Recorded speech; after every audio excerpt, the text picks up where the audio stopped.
Good morning, everyone. Thank you for joining us for another Crestone webinar.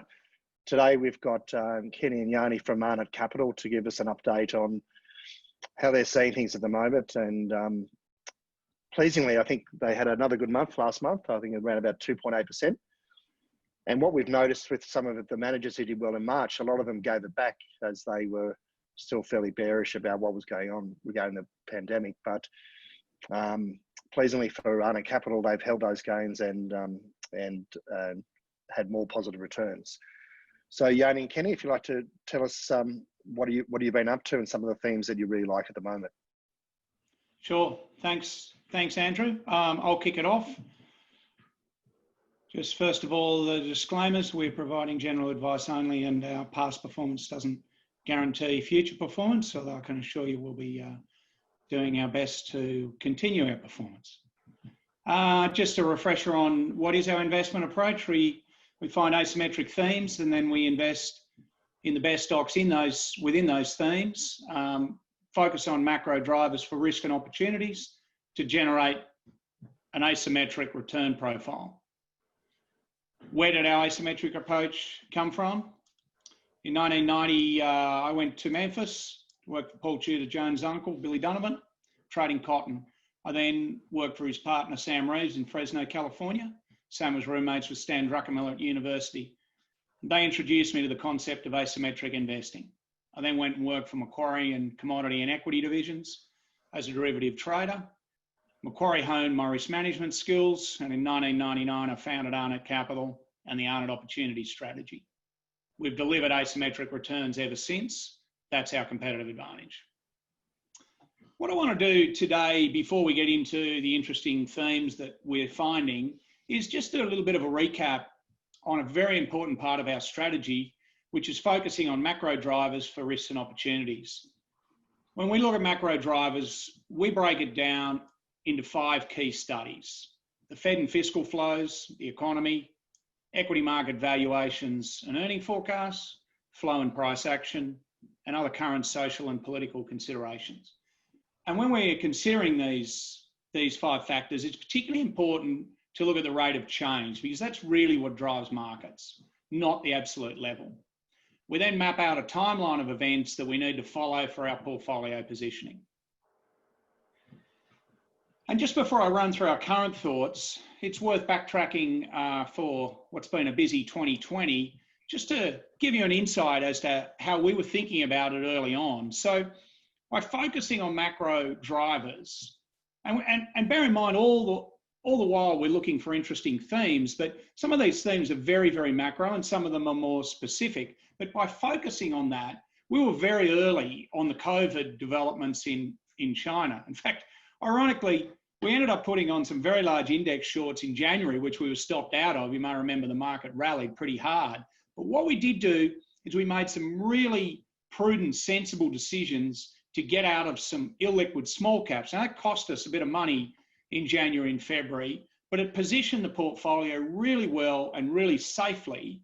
Then as we went into March, we put on a large short position in index, equity indexes and financials that we felt were going to give us the most alpha in a difficult environment, particularly what looked like a difficult credit environment. Then when the Fed came in with an enormous stimulus package, we respected that power of liquidity they provided, lifted our index hedge, covered the short financials, and were able to take advantage of the rise, which gave us pretty good returns in both those months. And as Andrew pointed out, we've been able to piece together reasonable returns since, which has got us fairly respectable for a year to date. So let me just now delve into what are we looking at the moment for all our macro factors. The Fed and fiscal flows. Well, since February, we've seen an unprecedented amount of liquidity put into the market, 6.6% of global GDP.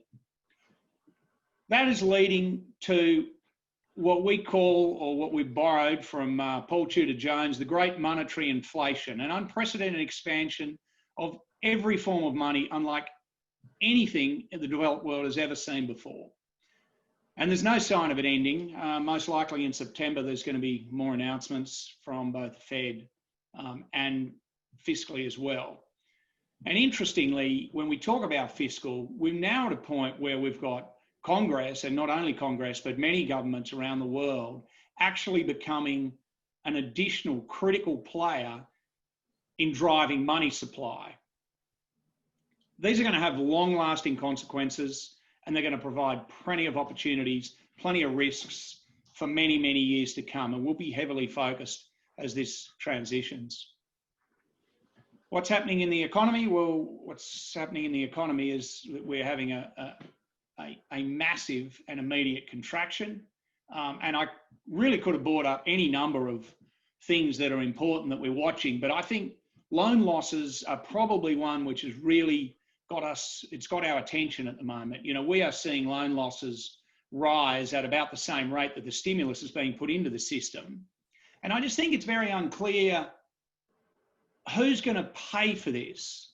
You know, it's quite clear that there's some companies that are going to do well and there's some companies that are going to do poorly. But I just tend to think that there may be some response fiscally that forces companies in general to bear more of the social responsibility that could be bad for financials.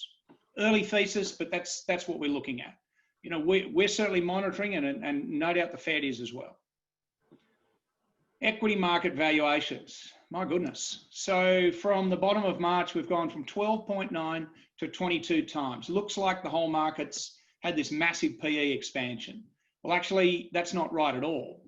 What's happened is there's been about 10 stocks which have gone up 35% year to date, and the other 490 companies in the S&P 500 are down 10% year to date. So you've actually got this really interesting situation, You've got this really interesting situation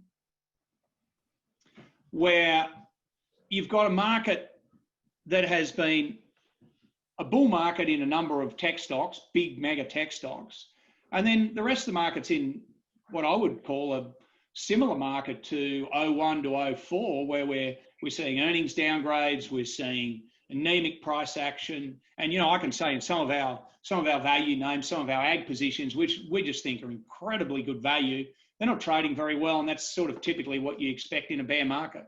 So we've definitely got a dichotomy in the market, which again is presenting really interesting opportunities.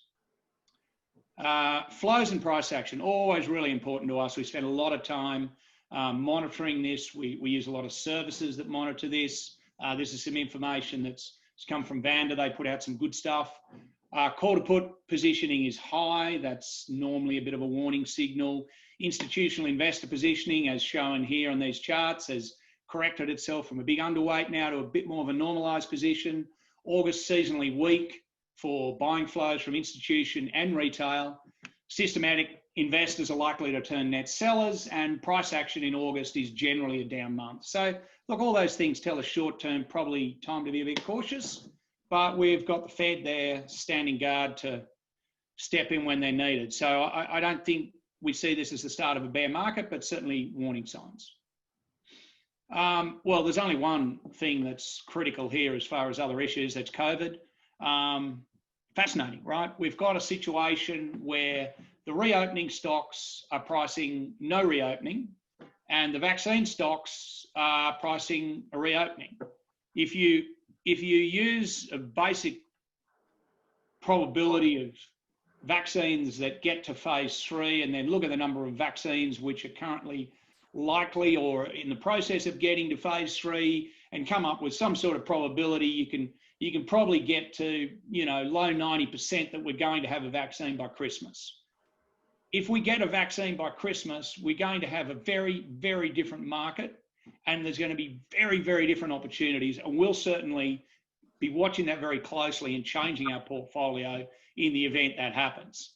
It actually may well be the case that a vaccine's negative for the market, because the market has only gone up because of the defensive nature of these big tech stocks, which may well not at all be beneficiaries of a reopening. We may see a lot of cyclicals do really well, and actually some of those big names do pretty poorly. So what's our current roadmap? Well, we see more Fed and fiscal stimulus. coming through in September, a little bit of a quiet period till then. That's going to be offset by an economy which is weakening and which has a number of interesting scenarios developing around bad debts. Equity market valuations are high, but this is really only expensive in names that people want to own at the moment. I don't see that changing, but it definitely going to be worth monitoring. August seasonals are weak for flow and price action. A vaccine is simply not priced by the market in some sectors, although it is in others. So that again creates interesting opportunities. And of course, we've got the US election, which are going to create uncertainty in November.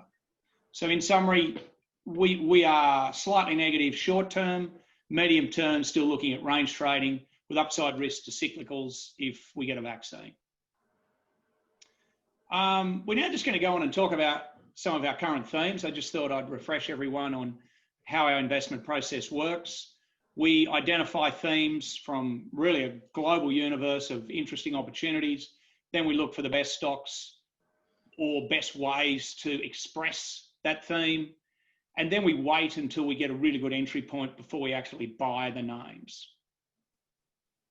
So I'm going to begin with my favorite one, uranium. These are the themes we've got in the book at the moment. Uranium, gold, connecting the future, health and wellness, Hong Kong and agriculture are our key themes. Now just bear in mind that because we do trade in and out, it doesn't necessarily mean we have a large position where we want to be. Gold, for example, we're virtually out of at the moment because it's run too hard. I'm going to talk about uranium, and then Yianni's going to lead on and talk about connecting the future, health and wellness, and Hong Kong. So I just, last time we did an update on uranium, so I really just want to focus on current developments. The critical thing, just to refresh everyone, is that the thing that we like about uranium is it's one of these classic commodity plays where you see market go from a surplus to a deficit. And when you've seen, and that's what we're basically witnessing right now, literally this month.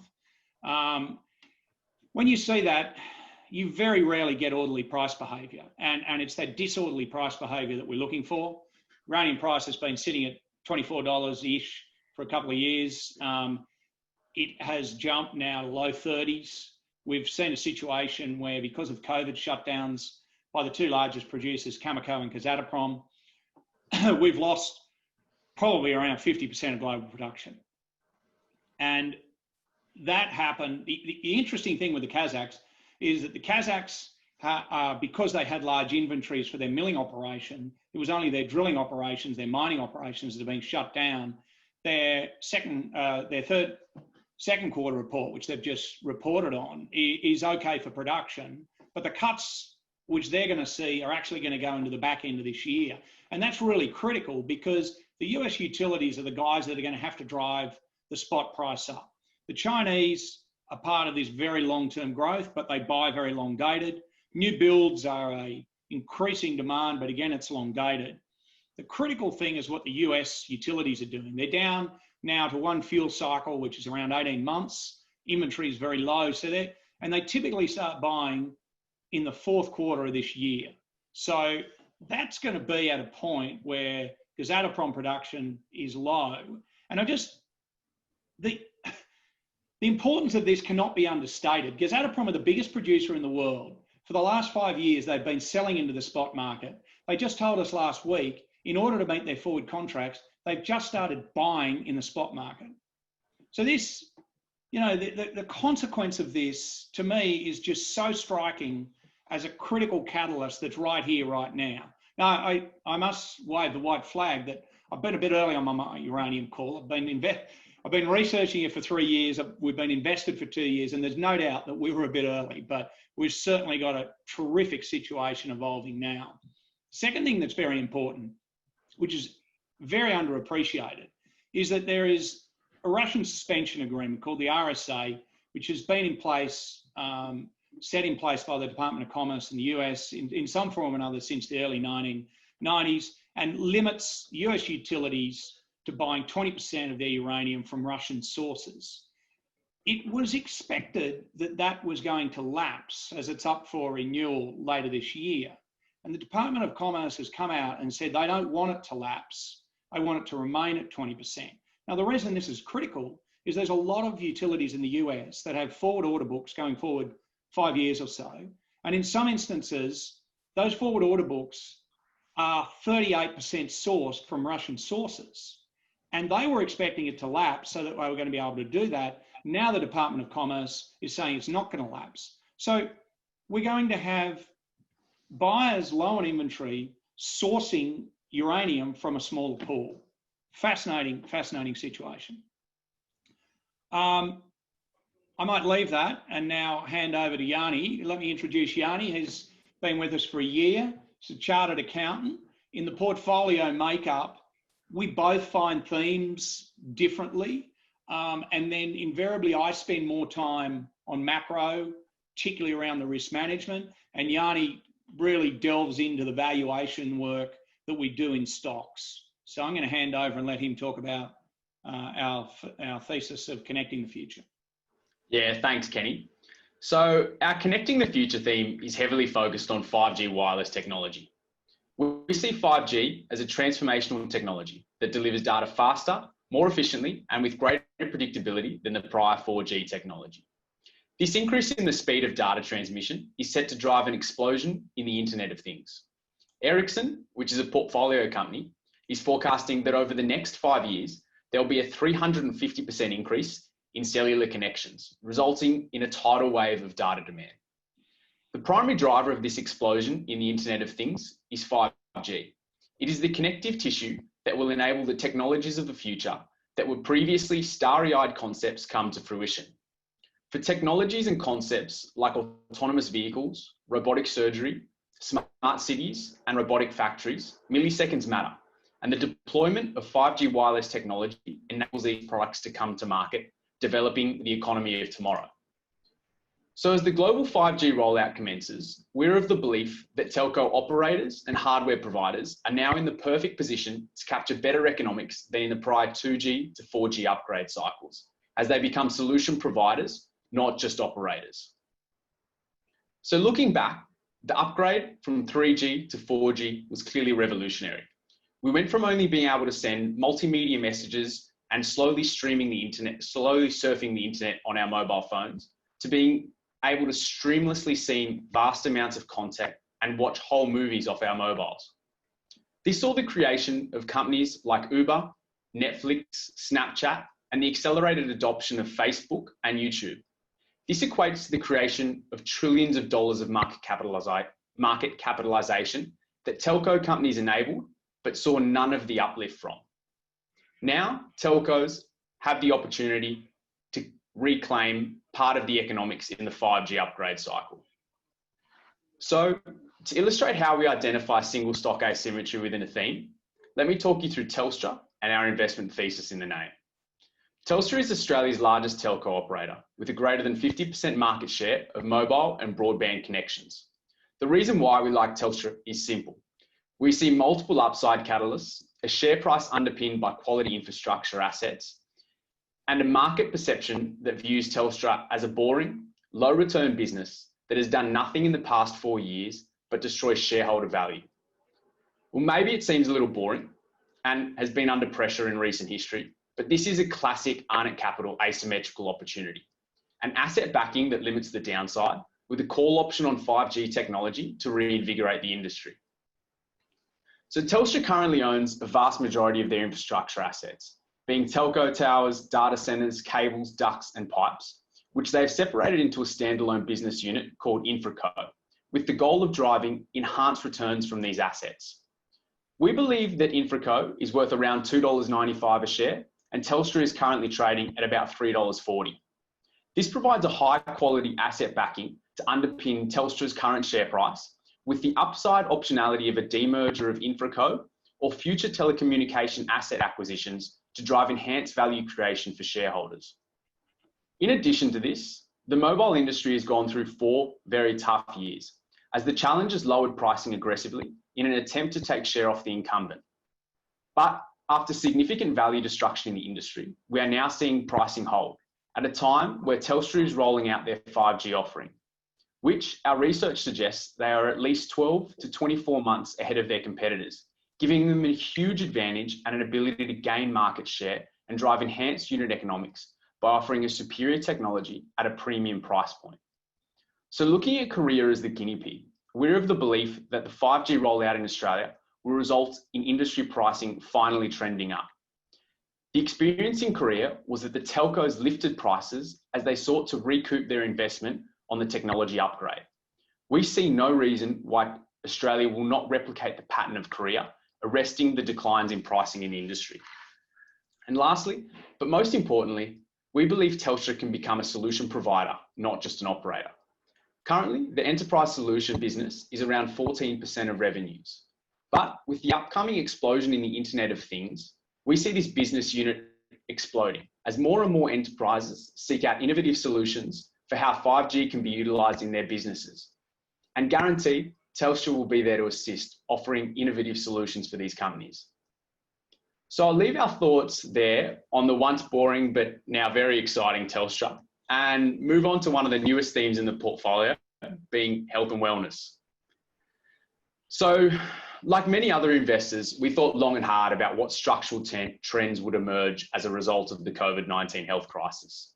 And that is where the idea emerged for our health and wellness theme. We formed the view that people would now accelerate their focus on living healthier and more active lifestyles, driven by two very pertinent factors. The first factor being psychology. Humans as a collective are now more inactive than we have ever been. What is a more powerful motivator than a global health crisis to see people question their own lifestyle choices and begin making more health conscious and more active decisions in their lifestyles? And secondly, it's a numbers game.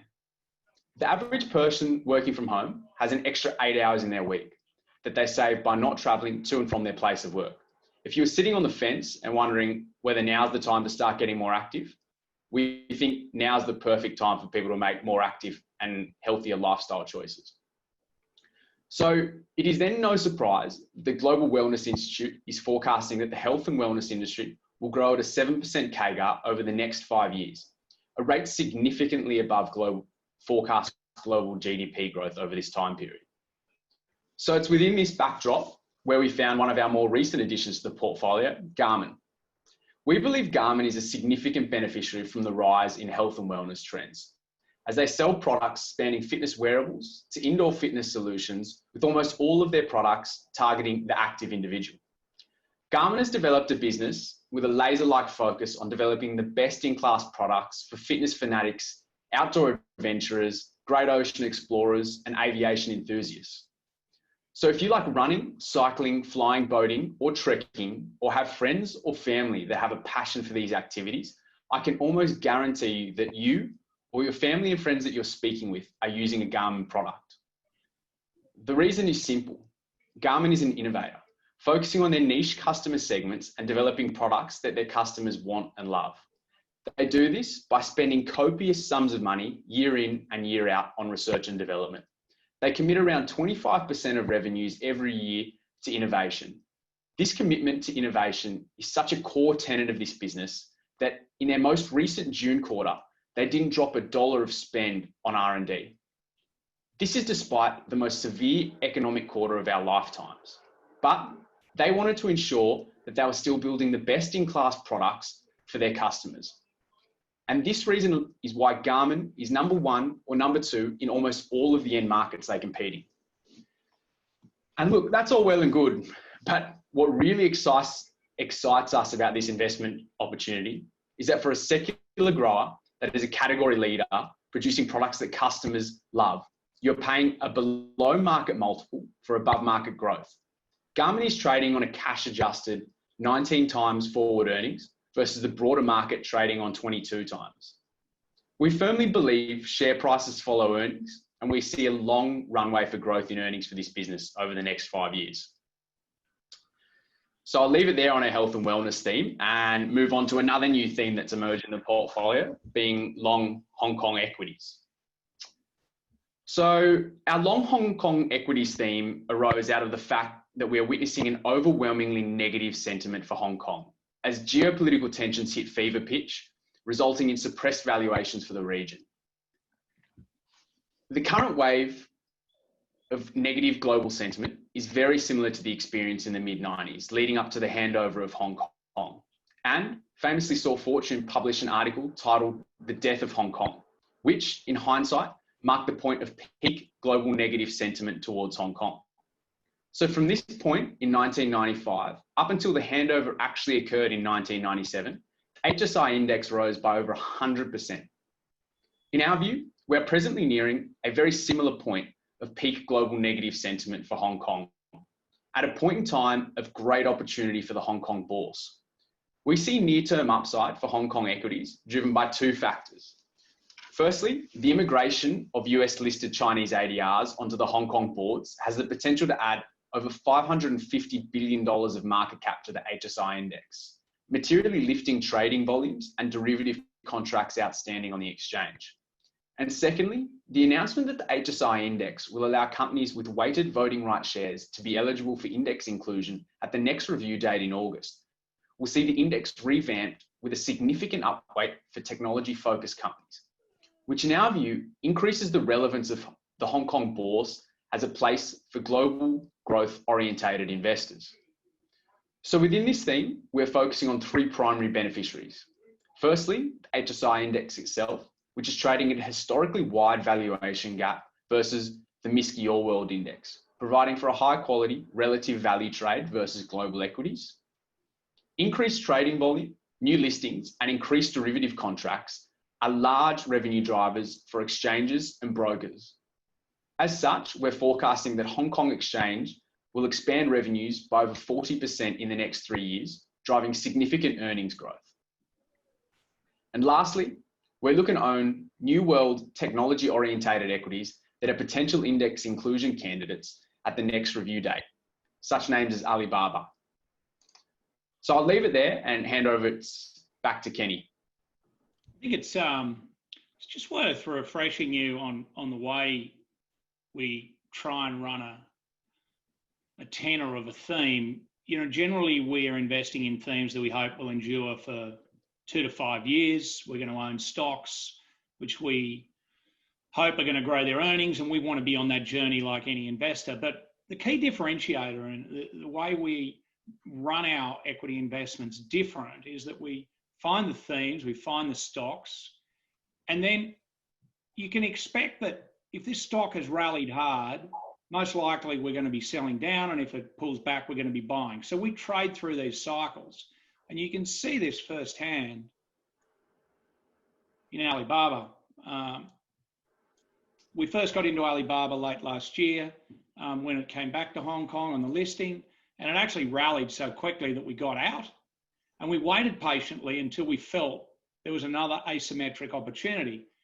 We think we're in that cycle now, and you can see that we've been in and out a little bit, but broadly, we're running a long position in Alibaba that we hope to run for a long time. On this big spike here, we've exited the position, and now in the pullback, we've got long again. And the other thing that I'd stress is that there are 48, well, I think there are a couple of hundred, but there are 48 companies that we have earmarked which can potentially come back. And they're tremendous investment opportunities as a long-term investor, but they're also tremendous trading opportunities. I've been involved in trading dual-listed and doing dual-listed arbitrage since the mid-90s, and opportunities come and go, but we see this as just a really, really interesting opportunity to get involved, not only as an investor, but as a trader where we have a lot of experience. So I might leave it there. I'll just refresh you on what we're currently looking at here. We covered agriculture last time, so we're not going to cover that one, and maybe see if there's any questions that have come through. Yeah, so I've got a couple here, Kenny. Let me just open the box. So what macro drivers do you focus on to manage drawdowns? Yeah, so that's a really good, pertinent question given what happened in March. And it really comes down to this. These are the five factors that we look at. First of all, we certainly believe, like Stan Druckenmiller, that flows are first and foremost what drives the market, and they start with the Fed, and now more increasingly with modern monetary theory being implemented everywhere with fiscal flows. And then We look at the economy, we look at equity market valuations, flows and price action, and other issues. I think just to tell a little story about what happened here for us in January, one of the really valuable things about being a thematic investor is that we are constantly scouring the world for interesting opportunities. And I guess it must have been about 18 months ago, I got very interested in African swine fever and what opportunities that may bring, because it was going to, the early indications were that it was going to decimate the pig herd in China, and Chinese eat a lot of pork. So that was going to have a lot of implications. We did quite a bit of work that was all a waste of time trying to find meat companies around the world that may benefit from that or may not benefit from it. So when COVID came around late last year, we had no idea that it was going to be a global pandemic, but we knew very early on, just because we're always interested in themes, that it was going to present an interesting opportunity. And this ties into what I think is our competitive advantage. By investing in themes and searching out themes that have asymmetry, we are constantly linked to what's going on in the macro world and always aware, well, I would say generally aware of risks and opportunity as they come up. And you can see that firsthand in our return series, going back to 99, bar for a very small blip here, we've not had a negative year. Okay. Another one I've got here is, so how do you continue to identify themes? Yeah, it's a great question, right? Because it's all well and good for us to sit here and say that we've done a good job in the past. How are we going to keep doing it? We have a global universe that we're looking for, that we're looking for themes for. And really, the critical thing for us to do is go where the money is not, but the money will go. We do that not buying Amazon at all-time highs, because we just struggle to see a floor on that. Whereas when we find Garmin, which is cheap, we find Telstra that has asset backing, we find something that's temporarily out of favour, we find uranium where there's a supply-demand imbalance, we find an early secular trend in the concept of health and wellness.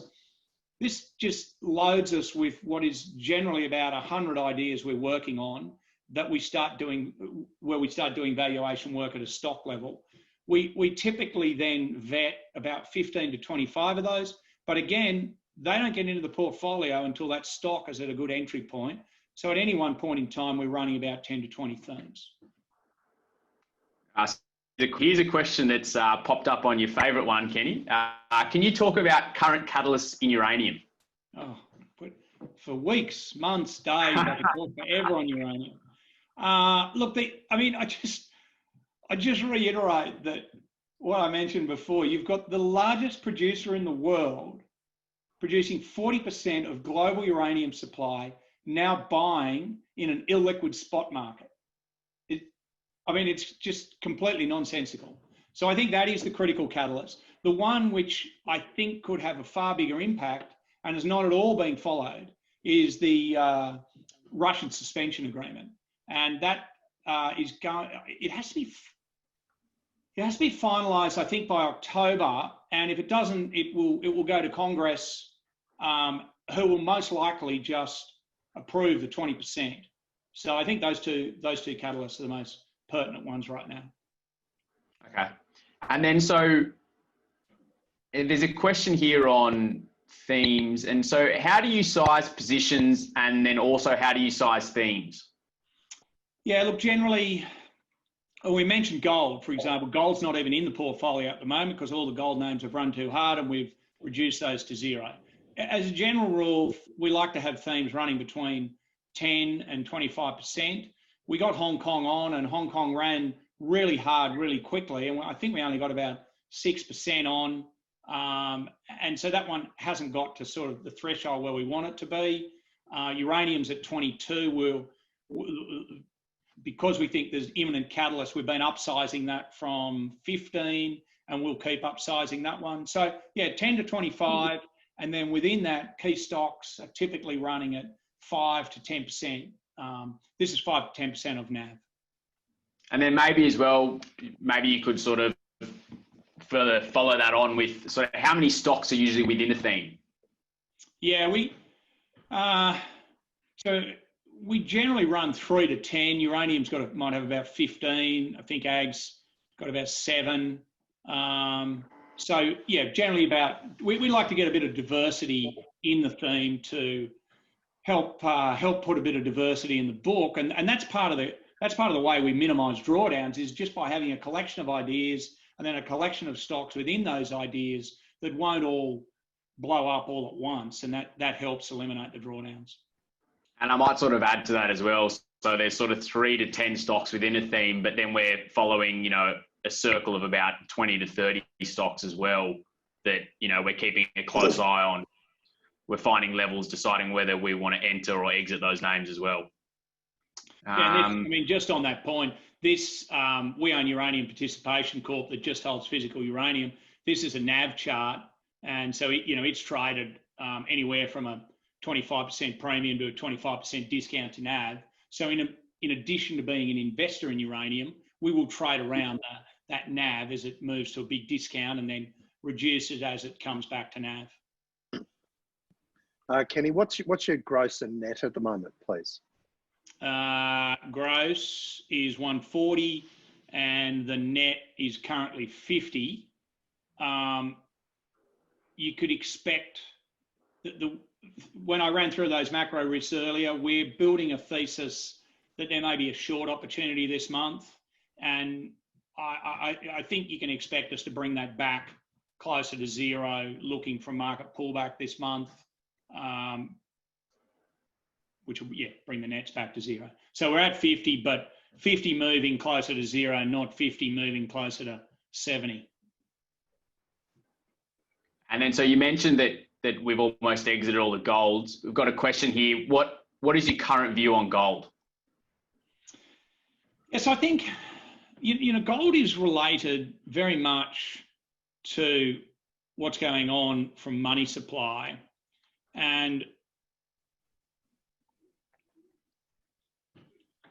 this expansion is going to really stress the whole fiat money system. I think that all of us all around the world are going to be looking for alternate stores of wealth other than fiat money.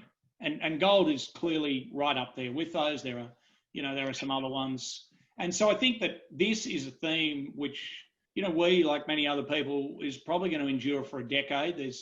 With this amount of monetary supply and this amount of debt in the world, we're likely to see this trend persist for a decade or longer. Again, the thing that I would say differentiates us as a gold investor is we're not going to own gold if gold has a massive run and we think is at risk of a pullback. So we call ourselves running our gold with trading gold exposure rather than investing gold exposure. And there's a question that I'm happy to answer is how did you come across Garmin? Well, funny enough, as I said, we had the health and wellness theme and we were looking for sort of areas in that space. And it was one weekend, my brother-in-law actually told me he bought a tax indoor cycling solution. So what it is you put your road bike onto this indoor solution and there's a TV screen in front of you and you basically ride your bike. I think Kenny will get a photo up of it. It's just awesome. You do Tour de France circuits. It's actually amazing.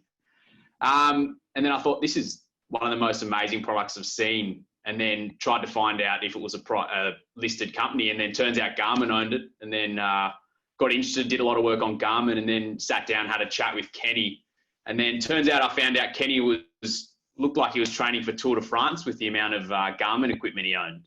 So that's basically how we found it and then we sort of did some big deep dive research, and it's just awesome. A great business, great products.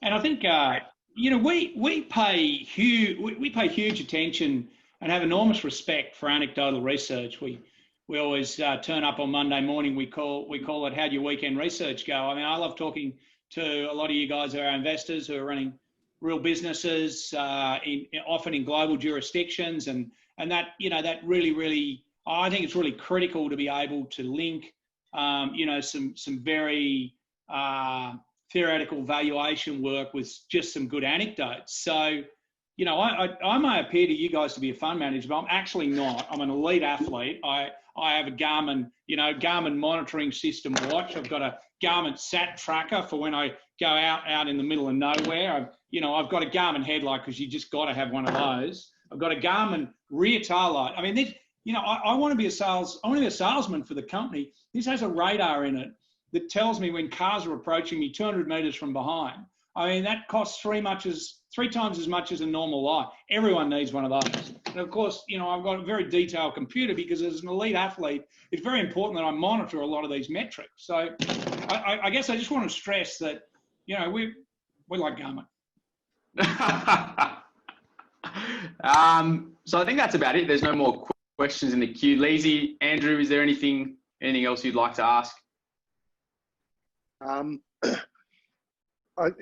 Any views on the Aussie US dollar? It appears to me like things in Australia might be performing a bit better than other countries in the world, and obviously iron ore price and other commodities doing well. It appears to me the risk might be more to the upside than the downside. Yeah, I think that's a really good question, right? So you can't consider the Aussie US in isolation. I think that what's going on with the Aussie US is actually a general weakness of the US dollar, and I think that it is linked to probably two key things. There is some early questioning as to whether the reserve currency is able to continue printing money, and so there's some diversifying of assets away from US dollars. And then the other thing that's happened is there are potentially some interesting opportunities arising in other jurisdictions. So I think we think that is a trend that will continue. I mean, I should stress that we don't feel we have core competency in currency trading, but we do naturally end up with exposures. We always pay attention to it, and we generally have a view on it. And I would agree with you that I think that there is probably going to be continued upside pressure on the Aussie. I guess specifically looking at Australia, we're in much better shape at a government debt point of view than many other countries, currently suffering under COVID. So yeah, I think it's a trend that will continue. And I think in maybe one of your slides, you thought the institutional investors were now market weight equities, which I find a little bit surprising given that a lot of the fund managers we speak to seem rather bearish, and I would have thought of running higher levels of cash. And obviously Magellan is one example that's been in the press of running 20% cash, but there's numerous examples of fund managers being bearish. So I'd be interested to know where you got that data from to make that claim.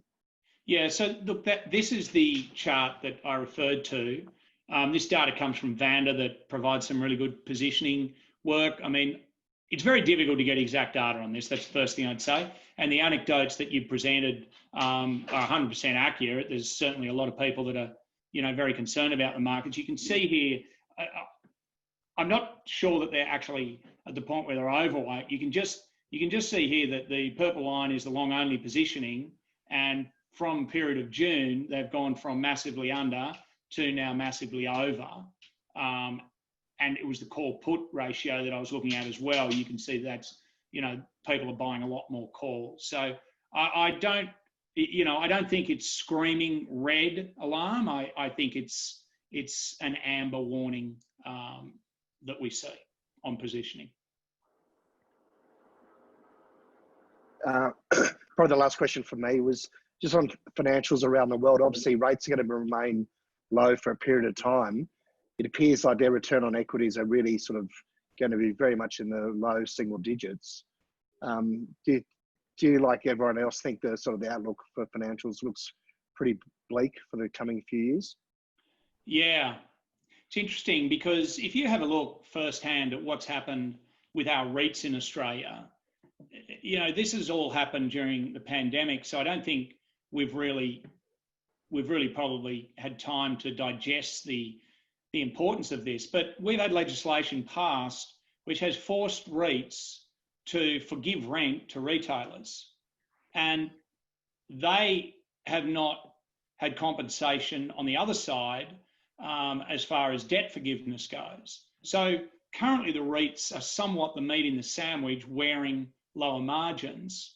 But I think that's an example of how governments around the world will probably ask financial corporations to bear some of the pain. And so the way we see the risk to the financials is really graphically shown here with this rise in loan losses. This is in the US, but I imagine it would be mirror image globally. What would change our thesis on that is if the Fed allows the curve to steepen, certainly a steepening yield curve is going to be beneficial for the banks.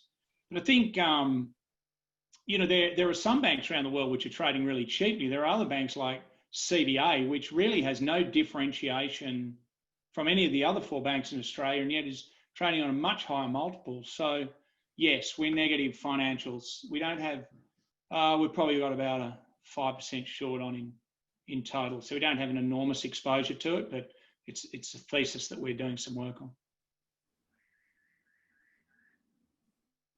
Great. Yianni, do you have any more questions that have come through on the chat? No, that's it. That's it, Andrew. All right. Kenny and Yianni, thank you very much for your time today. It was very informative. And if anyone would like a copy of the presentation, please reach out to your Crestone advisor, who will happily send it through to you. Thanks very much, guys. Thanks for your time. Thanks, Thank guys. you.